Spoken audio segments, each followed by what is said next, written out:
Hello, elementary school students across America and on United States military bases around the world.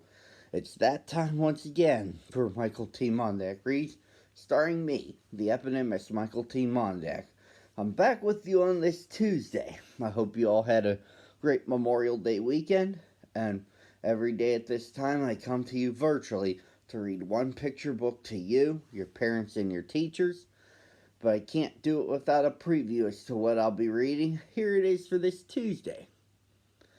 Now, even though the school year is coming to a close, some of you will still get to go to, to a place called Playgroup.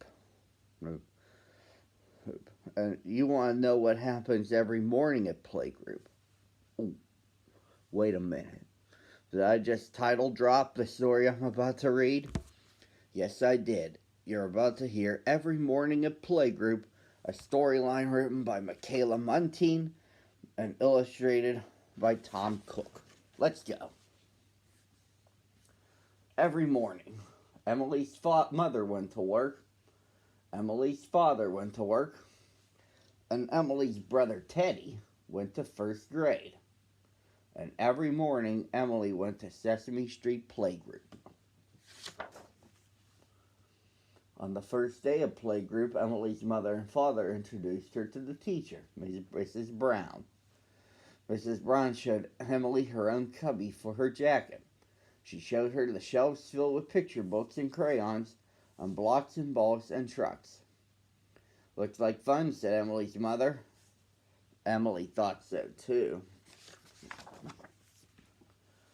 Then the teacher introduced Emily to Betty Lou and Grover and Max and Big Bird. I hope I can remember everybody's name, Emily thought. When it was time for the grown-ups to leave, Emily's mother said, "I'll be back this afternoon to take you home." Suddenly, Emily felt sad. The afternoon was a long way off. Her mother gave her an extra big hug. "If you look out the window when Daddy and I go, we can wave to each other." So Emily ran to the window and waved goodbye. Big Bird waved to his granny bird, too. Mrs. Brown handed Emily a tray of red and blue and yellow and purple blocks. She gave Big Bird some paper and a box of crayons. Big Bird and Emily sat on the floor next to each other. Big Bird drew a picture of his nest, and Emily built a tall, tall block tower. Max watched. "I'd like to make a tower too," he said. He picked up 2 blocks from the tray. But Mrs. Brown gave them to me," Emily said. "They're everyone's blocks," Max said as he bumped Emily's tower. It toppled to the ground. "He knocked over my tower," Emily cried.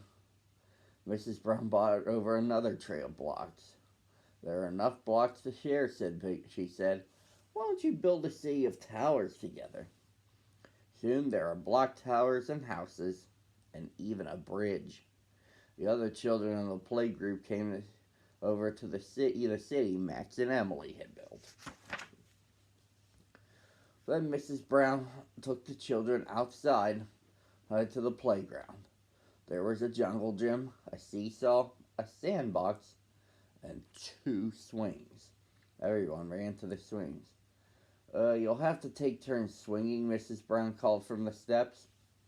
Betty Lou and Max were the first to swing. When it was Emily's turn, Big Bird pushed her so that she could swing higher. After lunch and a quiet time for rest, Mrs. Brown handed each child a musical instrument and sat down at the piano. "Now let's play and sing Twinkle, Twinkle, Little Star together," she said. At first it just sounded like noise, but the second time they played the song, they listened to each other, and it sounded like music. "It's story time," said Mrs. Brown. "Today it is Grover's turn to pick a book. Tomorrow you may pick one, Emily." Grover chose a story about baby animals. Mrs. Brown read it to the group and showed the pictures. Then she said, "Soon it will be time to go home. Tomorrow, please bring a toy or a book or anything special you'd like to share to the group." Emily knew just what she wanted to bring. Soon the parents started to arrive to pick up their children. Emily's mother came to take Emily home. "Goodbye," said Big Bird. "I'll see you tomorrow." Max and Grover and Betty Lou waved goodbye too. That night at home, everybody in Emily's family talked about the day at work or at school or at playgroup. Emily had many new things to talk about. She told about building the block city with Max and swinging on the playground with Big Bird. She told about playing the cymbals at music time, and that it would be her turn to choose a book at story time. When her father tucked Emily in bed, she asked, "Am I going to playgroup again tomorrow?" "Yes," said her father. "You go to playgroup every morning." The next morning at breakfast, Emily asked, "Could we all stay home together today?" No, Emily," said her mother. "On the weekend we'll all do something together. But today we're going to work and school and playgroup." "Isn't it your turn to choose the storybook today?" asked her father. "Don't you want to build block towers again with Max?" asked Teddy.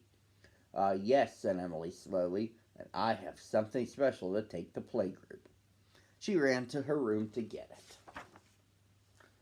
Emily held her bunny with the floppy ears very tightly all the way to playgroup. "You'll meet my friend Big Bird," she said to the bunny, "and you'll meet Grover and Betty Lou and Max and our teacher, Mrs. Brown. Don't worry, I'll help you remember their names." "I think you're really going to like playgroup," she whispered to Bunny. And that, boys and girls, concludes the story. I'll be back with you again tomorrow at the same time on the same channel.